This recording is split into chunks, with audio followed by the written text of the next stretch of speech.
Ladies and gentlemen, Jeff Wilson here with Tyler VanKill, who some like to call Squid Vicious. Tyler, how are you, my friend? Doing good, man. How's it going? Excellent, man. I just want to introduce you. A lot of guys don't know you're an amateur MMA fighter. You're a California champion. But I want to talk to everybody about the first time that I saw you fight was at MFC 3. And it was just a jiu-jitsu match because we had some jiu-jitsu match during that with Jason Church, who's a beast of a human being, very, very strong guy, and very entertaining grappling match. Yeah, it was fun. But something I've never seen before was Brazilian Jiu-Jitsu champion AJ Scales was sitting beside me, and when Jason Irvin tapped, he stood up and he was like, "What was that?" And I looked across the ring and I saw Adam Lorenz, the coach of BMT in Saskatoon, say, "I have no idea."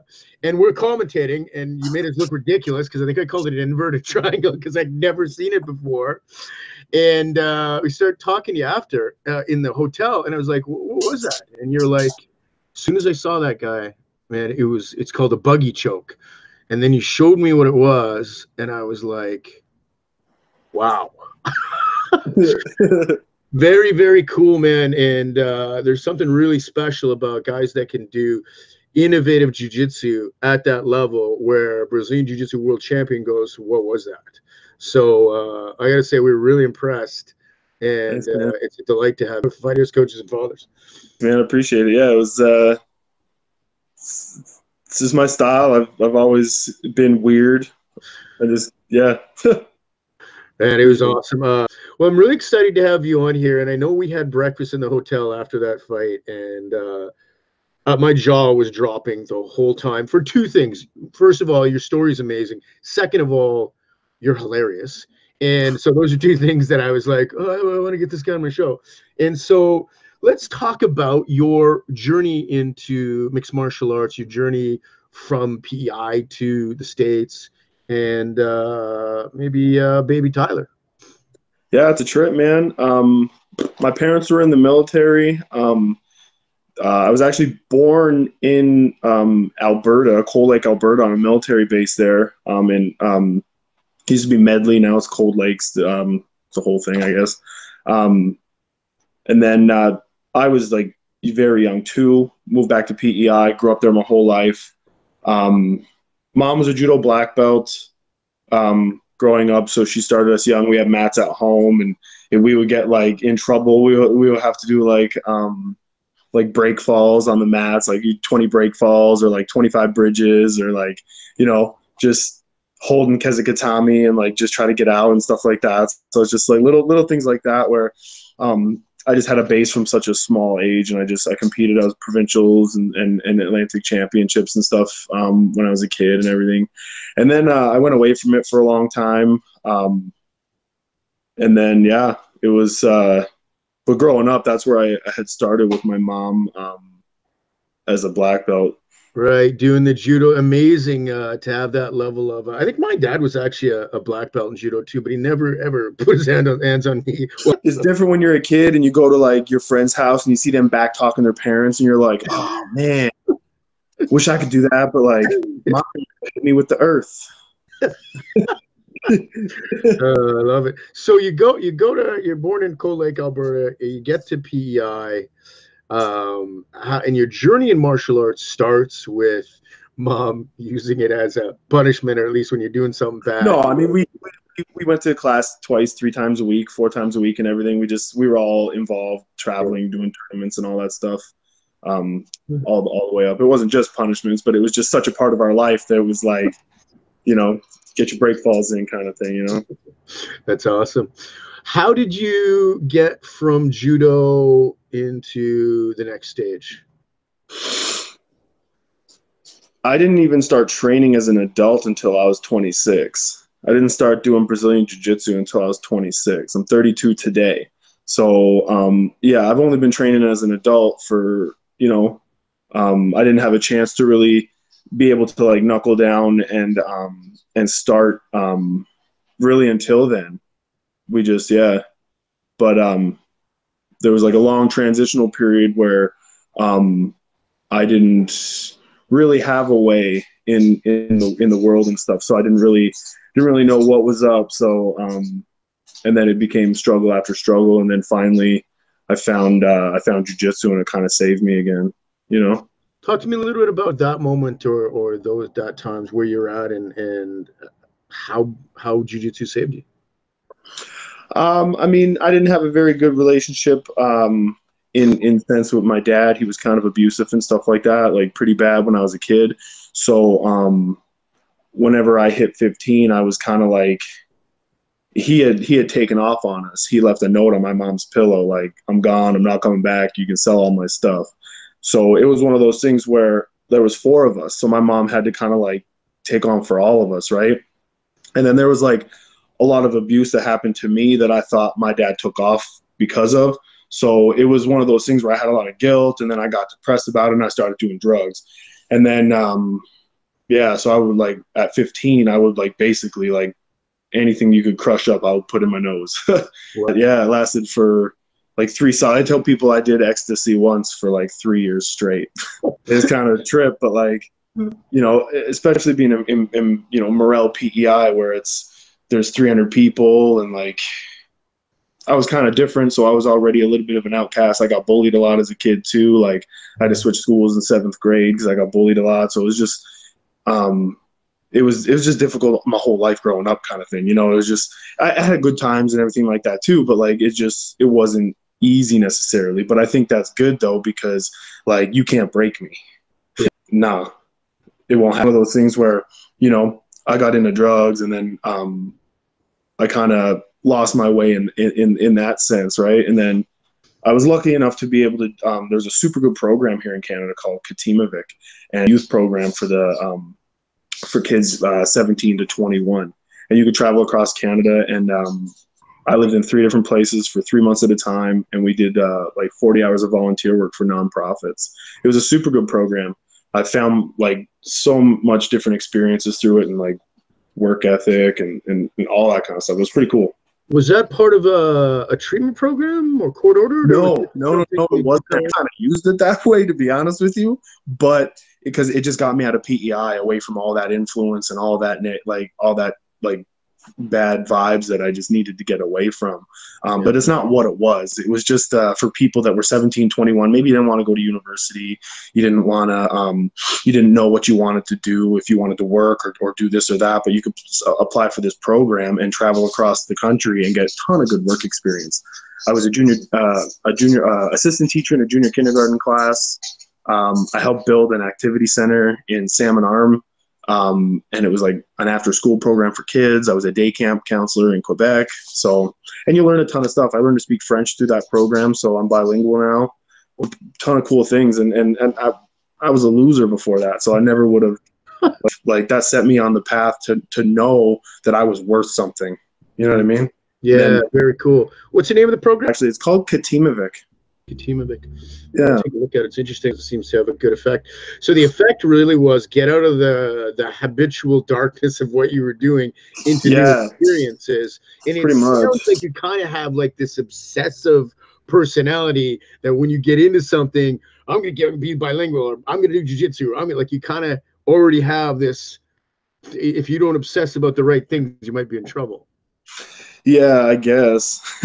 Basically. And that's kind of where I feel like I was still kind of lost. Like I wasn't on nothing no more, but like I was still kind of just wandering around trying to figure stuff out. And then I met my wife, and that's really what like set it on, you know.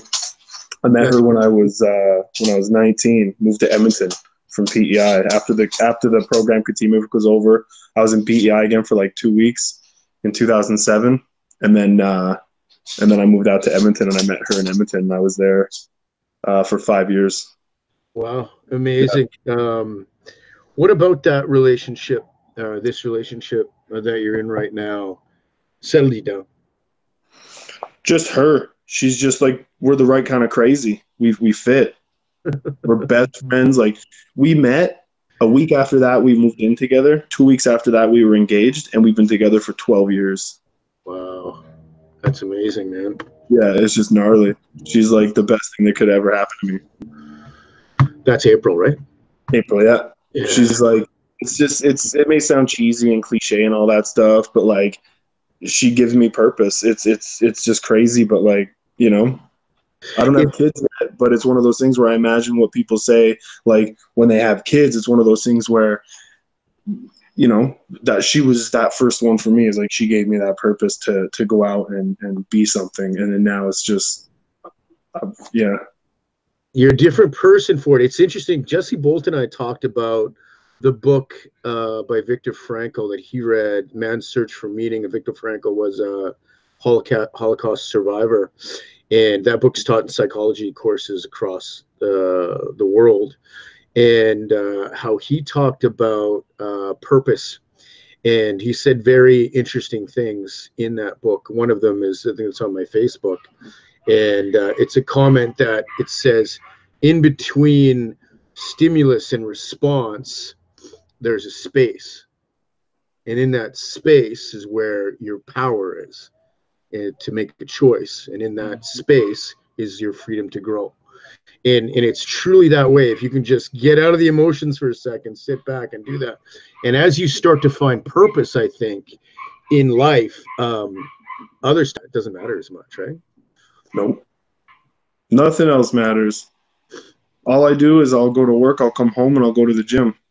Yeah. I don't really have much time for shit else because it's the stuff that doesn't matter. It's all that auxiliary stuff. People are like, oh, I couldn't make it to the gym because I was this or because of that, or oh man, how do you find the energy? And it's like, because I don't do all that other dumb shit. Yeah. All that other stuff. I don't do all that other stuff that takes away from the goal, you know?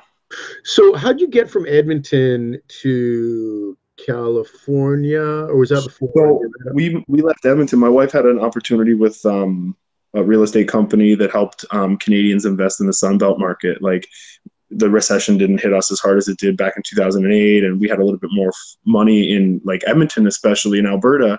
And then it was like from Edmonton, I guess, to Arizona. We went to Arizona, to Phoenix, and I started training at Arizona Combat Sports down there under the Lally brothers.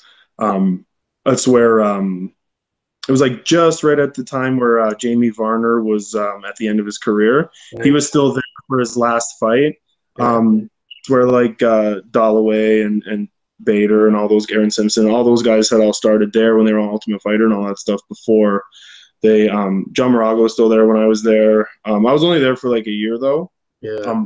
Stewart, he's in Edmonton, actually, the UFC in Edmonton. He was there when I was there. He's studying at the lab right now. But then we left Arizona and moved to San Diego, and that's when I started training at the arena. Cool. And yeah. So I didn't start training until I moved to the States. Wow. Okay. Yeah. So in Arizona, you started Brazilian Jiu-Jitsu, and then you went to California. Yeah, I started training kind of everything, MMA, everything. I did 4 fights. I did 4 fights in Arizona, but they were like unsanctioned and like kind of just like on an Indian reservation or like at the back of a bar with like whatever. Like my first fight ever was in the parking lot of the Pink Rhino strip club in Phoenix. And it was those rollout karate mats with square cage held together with zip ties. And there was 2 guys working there on either side of the cage in the front row. And if we went up against the cage, they would jump up and hold the cage up. What? So you don't get paid as an amateur? No. No. But you got to get your experience in or you can't go pro. Yeah. So how do you feel in those environments? Oh man, I didn't care. I thought it was hilarious. I just wanted to fight people. It was cool. So whatever. And then I moved to the States, and I was actually able to train sorry, not States, but like I moved to California, and I was able to actually like get an actual amateur career going. And like I was at the gym. I had progressed enough in the sport to start actually taking like things a little bit more seriously, and I had got some actual sanctioned fights going, and then I progressed a little bit quicker there based off some jiu-jitsu stuff that I had also done. And yeah. What's interesting to me is that you started with judo and then you got into Brazilian jiu-jitsu, yet your guard is ridiculous. It seems to me most judo guys would be more stay top, stay throws. Like they're not guys that would fall in love with the guard, and your guard is ridiculous. So Yeah. like, You know what? You know what helps with that is when you're a judo guy and you move to a gym that's in Tempe, Arizona, right down the road from ASU, and all those ASU wrestlers are coming in, and you're standing all tall like a judo guy, and they shoot underneath, and you go ass over tea kettle, and you're like, yeah, you're on your back real quick. So you had to learn the guard to Yeah. Oh, what's this guard you were talking about? Yeah, we'll go there. I guess I'm not stopping this takedown from the ASU wrestlers. Devils, right? Very good. So let's go to, so you got some amateur fights, and talk to me about the whole experience in California. What really made the jiu-jitsu part click for me was like, I mean, I loved it, and I really loved it and everything. I was hooked on jiu-jitsu, but what really changed everything for me was whenever Barrett came to the arena. He came to the arena like 3 months after I got there, and it was just meeting him. Like, it was just was like on the same level as when I met my wife. The effect that he's had on my life, like it's just and yeah, it's just before with like kind of like my dad being a dick. Like Barrett is like that like guy kind of in like the mentor kind of way for me, you know. So it was one of those things where I met him, and then I was really able to succeed in the philosophy that like they have, which is just like just roll, right? Just you know, I kind of already had a little bit of philosophy in myself, which was like, if you don't like me, fight me. If you can't take a joke, don't laugh, you know? So it's one of those things where it's like Barrett comes up from Ensign, which is like the Yamato Damashi way. Ensign anyway is where they got his black belt, right? So it's like that's where he came up from, was Yamato Damashi. It's just, let's go, warrior spirit, you know? So it's, Barrett will fight anybody, man. It's crazy. Like, he's still fighting to this day. He fought last weekend. He just like, you know what I mean? He's the 2018 world champion in no gi, and he fought the 2018 world champion in the gi and crucifixed him. Oh, like, amazing. He's still killing it, man. Something special. That reminds me of old school Ensign anyway. And I remember talking to someone 20 years ago. I think after you just had those fights with Frank Shamrock or around that way, and someone said 3 guys in a parking lot attacked Ensign. And Ensign was like, this is too many. And he walked in between 2 cars. So he had a front and a back. And he beat the hell out of all of them. But he was just really smart, right? He's like, oh, no, I can't do 3. So he goes in between cars, and now he can get front and back. No problem. He wins. And it was just crazy. But yeah, it really is that. It's not, I mean, philosophy and theory is fine, but everything is learned through practice, right? Yeah. You got to practice it, man. You have to be like, What is one of the things that moments that you and Baret had that was meaningful to you, where you were like, man, was there something he said or something that happened that you were like, it's just the way he does things day in, day out. The man teaches 5 classes a day, 5 days a week, and 2 on Saturday, and he rolls in every single one of them. He doesn't have to say anything. His actions speak for themselves. How he carries himself, how he's still competing. He still does local tournaments. He doesn't complain about nothing. He just does it. And that's what sets the tone. Don't talk about it, be about it. Very cool, man. Very cool. And that's the thing that's so cool, and so like every single time you go into the arena, he's there training, and he's there putting in the work, and he's always competing, and there's just, that's it. And that's the set standard that is just always there, present in your face. Great. Yeah, it's amazing, because everyone that I talk to, and I wish I got different information, but I go, what's the most important thing for success? And everybody says work ethic. It's no secret anything. Innovation's important, right? When you do a buggy choke, but like right? It's because I'm at the gym 6 days a week, 3-4 hours a day, nonstop for 6 years. You don't learn that stuff by accident. You learn it from getting smashed for hours and hours and hours and hours, and having to sit there like this. the car before you even drive home, like what just happened to me? You know? And then like you think about it and it drives you crazy because you're sitting there at work the next day and you're like, how do I like, oh, he got me good. That's the reason why those people are like so good, because it's all they can think about and it's all that they can like, I mean, everything you do is like jujitsu, right? Like fine jujitsu and everything is kind of little things that Barrett would always say, right? Like how you do anything is how you do everything. I like that. How you do How anything. you do anything is how you do everything. Yeah. You Very drill like shit. If you drill like shit, like your arm bars, and you just sit there and you just sloppy arm bars all day, you probably like do like you, when they tell you to sweep the floor at your job, it probably looks like crap. How you do anything is how you do everything. yeah. Do everything right. Or to the best of your ability at the time that you know, right? Yeah, you know what I mean? It's funny because there's a quote that we talk about whenever we're talking to amateur fighters, and we'd be sitting there. And here's what's likely to happen in your first fight, no matter what you're training, right? People, and you know this, you will not rise to the occasion, but you will fall down to your worst day of training. So Bro, what you have to do is move up that worst day of training because you're just gonna freeze. You see guys that are great in the gym, you see them fight once, and they just that's what happens, and you have to realize that.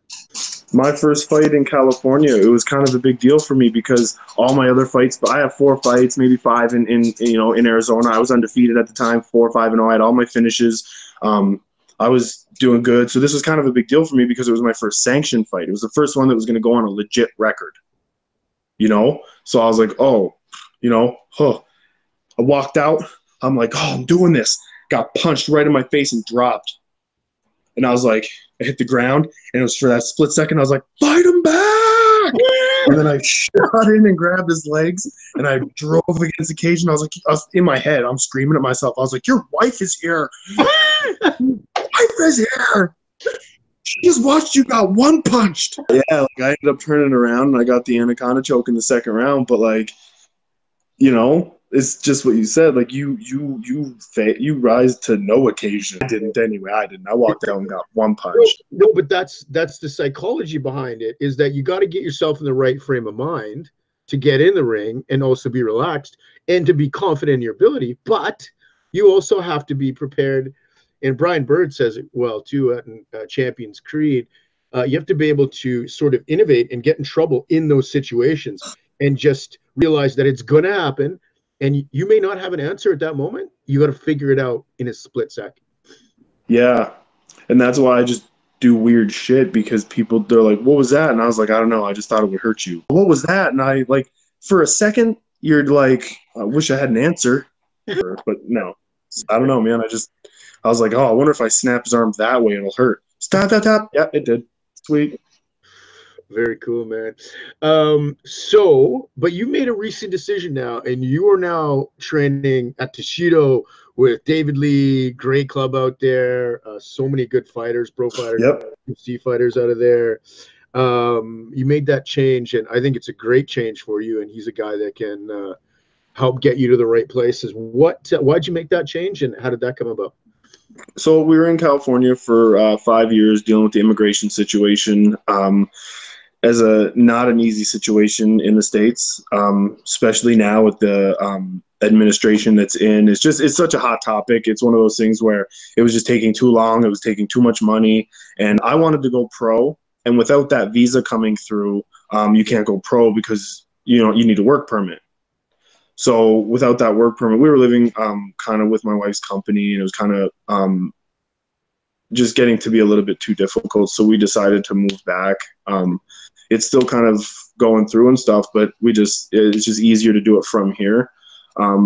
So also, I didn't really have much more to do as an amateur in the local promotion in San Diego. I was the 2-weight, 85 and 70 champion. I was the California state champion, so ranked top 5 in middleweight and welterweight. So I needed to go pro, and I don't have much time left. So I'll come home, and I researched gyms, and to be honest with you, Toshido, in my opinion, had the best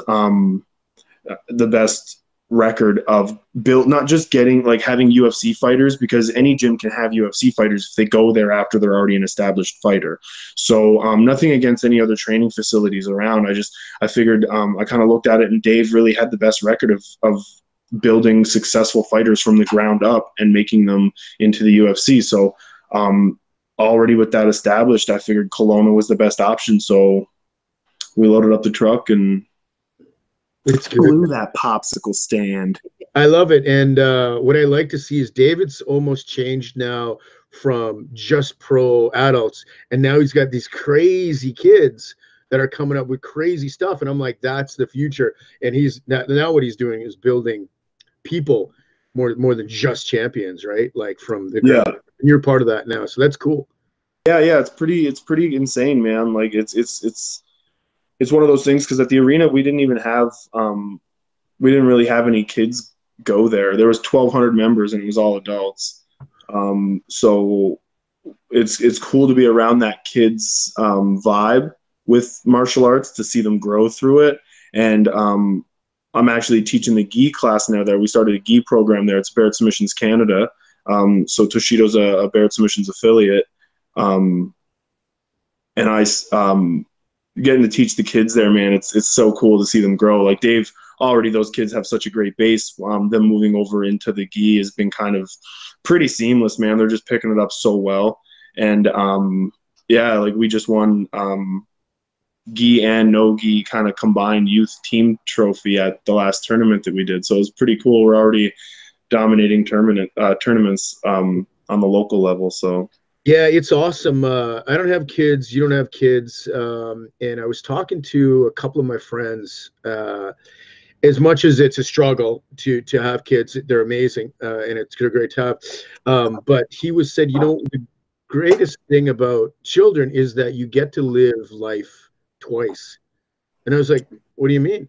And he said, well, I was walking with my daughter at the steps near the convention center in Vancouver, and all of a sudden she reached down and she just loved the design of the steps, and she spent like 2 minutes staring at the steps and talking about how beautiful they were. And I was like, and then he got down and he was looking at me and goes, you know what, those are neat. But you only notice that when it's from a mind of a child, and that, I think, makes you not only a better person, a better fighter, but a better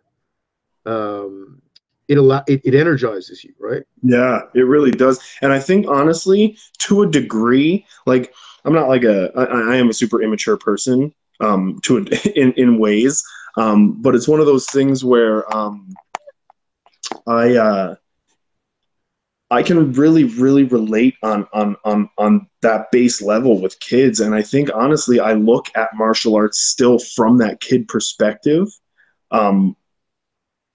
Which is why I think I was so, because like when I started training, I don't think people understand, like I wasn't always able to just pull my leg up over my head from a seated position right here like this. You know what I mean? Like I've lost 70 pounds since I started training. I used to be, like I was saying, I was depressed. I was out of shape. I didn't start training until I was 26. I used to be 230 pounds with moobs and I was out of shape. Moobs. Mine are getting there. But yeah, so I mean, like I used to walk around 230. Now I walk around 175. So it's a bit of a difference. And through that change in jiu-jitsu, I was able to always kind of look at it like I've always loved it so much. So I've always like been so open to just every kind of aspect of it, like close guard, top position, wrestling, striking. All of it kind of has always been fun for me. The striking a little bit less, because I don't know, I was choking people. What's the most common question or interesting question you get from kids when you're coaching? The most common question I get from kids, I don't know. They're just. I think my favorite moments I'll say is when they notice things on their own, and the light bulb goes off, and you see that little light bulb go off, and he's like, but what about this? And you didn't even really talk about it, but he's like, but what if I do this? And you're like, what do you mean? And he's like, if I do this, I could grab here and then pull it around. And you're like, Yeah, you can.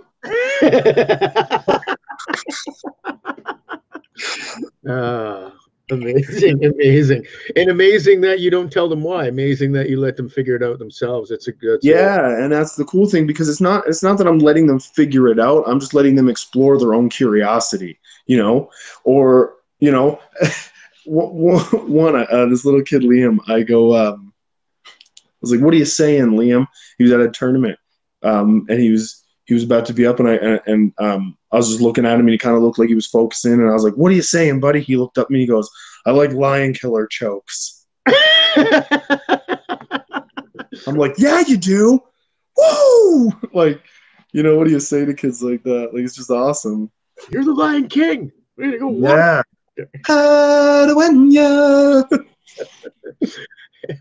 Amazing. Hey man, let's get back into Yeah. the other questions that we had there. I always find it interesting because we all have pivotal moments in our lives that sort of define us. And if you could talk to someone like that, or maybe it came around like the best advice you'd ever gotten from a coach or someone in your life that really sat with you. Um,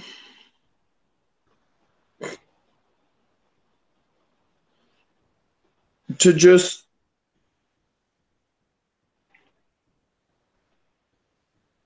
it's hard to it's best advice, or it's not really, I guess, necessarily advice, as it is, like, I would say, value the spirit of the fight over like the color of the medal. And it just all, like, I guess, would point back to that philosophy of the way that we're brought up through the sport, I guess, in the mindset, right? Like, it's not necessarily advice that's given through this. Like I said, like, I was never really accepted until I got to the arena by anybody other than my wife, really, in a big way. So it's one of those things where once I got to the arena, it was kind of like things were all set, and there was just kind of a family, right? So it's kind of hard to, like, there's little bits of advice, I guess, along the way, but that's just, like, I mean, there's so many, right? So there's not like there's a best one. It's just all of it together, right? You know what I mean? Yeah, I love it. The spirit of the fight rather than the color of the medal. Why that's important to me, and why the way that I interpret it is action is more important than accolades. And there's a difference between winning a championship in California and a championship in PEI. You know what I mean? The color of that medal doesn't really matter. It's that spirit. It's the fight that matters, and it's the fight inside you, and that you're getting better. And the second thing is, don't kill yourself if you don't get gold. You know what I mean? Don't kill yourself if you don't get silver, right? The spirit of the fight. And I think that's What did you give to the fight, rather than, like, what was your, like, are you going out there to win, or are you going out there to not lose? Going out there to, you know what I mean? Like, obviously tactics matter, but there's a difference between tactics to win, to you have to maybe sometimes take a step backwards to go around to come through to get that kill, right? Around the defense. You don't just go right straight through but then there's are you going in there to pull guard and win by an advantage? Because I'm like a guard puller, I guess, if you call it that, but, like, I'm attacking people so much that, like, they don't have a chance to, because the way I view it is, if I'm always attacking you, you're always defending. You can't be attacking me. Yeah, and your guard is the most aggressive one I've ever seen, and it's what I'd say horrifying in a good way, because you just don't know what's happening. What's he doing now? Yeah. Hashtag power bottom. Jason Church after that fight, and he was like, he was sitting there, we're talking with the after party. He was like, dude, I knew something was up. He said, he's just giving me this. I gave it to him, and I had no idea it was going to, like, oh, there, now I'm getting choked. Like, yeah, no idea, but he thought, yeah, this is probably a setup, but there's nothing he could do, because he's like, I've never touched it. No one's ever pulled a buggy choke or something like that. So it was yeah, that's the cool thing about it too, is that like you can look up the videos and stuff, but it's not going to help you. That's the crazy part, is that, like, I mean, not crazy part, but like obviously, like, I mean, but yeah, like people think that I'm just a bottom guy or things like that, but it's just like, I just love weird jujitsu, man. I love jujitsu, period, like all of it. So, well, what I love about you is you're innovative and you have a ridiculous work ethic.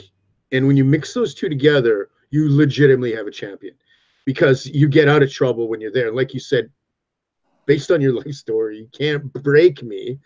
You won't break me, and you can't outwork me. Yeah. And so that's the thing. If you have the work ethic and you have innovative style, there's really nothing that I just think it's the best. It's exciting to see.